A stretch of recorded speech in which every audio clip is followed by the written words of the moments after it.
కార్తీక మాసం తర్వాత నుంచి తులారాశి వారికి శనిగ్రహ ప్రభావం క్రమంగా తగ్గిపోతుంది. ఇంతకాలం అనుభవించినటువంటి శని దోషం ముగిస్తూ ఈ యొక్క జీవితంలో ఒక కొత్త శుభ ప్రారంభం మొదలవుతుంది. ఆటంకాలు, ఆర్థిక ఇబ్బందులు, మానసిక ఆందోళనలు తగ్గిపోతూ శాంతి మరియు స్థిరత్వం తిరిగి వస్తాయి. ఈ కాలం తులారాశి వారికి ఆత్మవిశ్వాసం పెరగడానికి, జీవితంలో ముందడుగు వేయడానికి అద్భుత సమయంగా చెప్పవచ్చు. శని ప్రభావం తగ్గడంతో గతంలో నిలిచిపోయినటువంటి పనులు మళ్లీ సజావుగా సాగుతాయి. ఉద్యోగం, వ్యాపారం, విద్యారంగాల్లో కొత్త అవకాశాలు కనబడతాయి.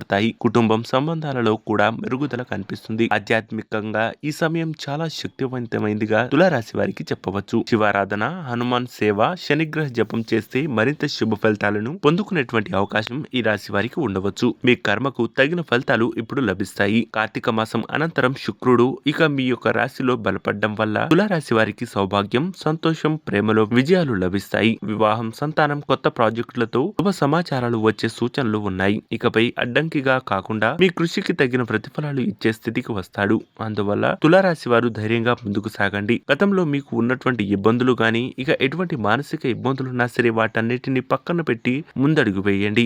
ఇది మీ జీవితంలో కొత్త వెలుగులు నింపేటువంటి అవకాశం ఉండవచ్చు. అలాగే దగ్గరలో ఉన్నటువంటి శివాలయానికి వెళ్లి శనిగ్రహ పూజను చేపించుకోవడం ద్వారా శుభ ఫలితాలను పొందుకునేటువంటి అవకాశం ఈ రాశి వారికి మరింత ఉండవచ్చు. మరింత సమాచారం కోసం పైన కనిపిస్తున్నటువంటి నెంబర్ కు కాల్ చేసి మీ యొక్క సమస్యలకు పరిష్కారం తెలుసుకోవచ్చు.